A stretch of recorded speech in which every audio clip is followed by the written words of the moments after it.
আমি 99% শিওর যে এই দুটো সেন্টেন্সে তোমার কনফিউশন রয়েছে। আমি যদি বলি আই ফিনিশড মাই ওয়ার্ক আর I had finished my work, what is the difference between this sentences?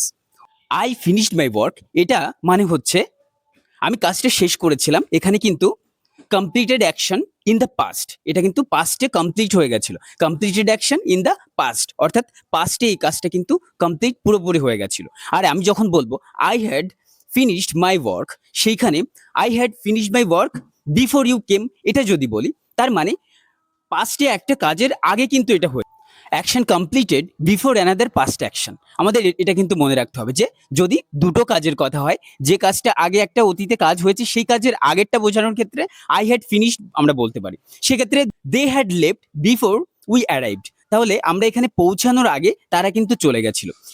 এটা হচ্ছে বেসিক ডিফারেন্স। অর্থাৎ যখন আমরা হ্যাড প্লাস ভি3 ব্যবহার করবো পাস্ট পারফেক্ট, তার মানে দুটো কাজের আগের কাজটা মানে পাস্টে একটা কাজ তার আগে এটা হয়েছে, সেক্ষেত্রে আমরা পাস্ট পারফেক্ট ব্যবহার করব। আর পাস্ট ইনডিফিনিট হচ্ছে আমরা এটা ব্যবহার করব পাস্টে কমপ্লিট হয়ে গেছিল, সেক্ষেত্রে আমরা পাস্ট ইনডিফিনিটটা ব্যবহার করব, সাবজেক্ট প্লাস ভি2 এটা ব্যবহার করব। ওকে, যদি তুমি এটা বুঝে থাকো তাহলে কমেন্টে একটা সেন্টেন্স নিজে থেকে তৈরি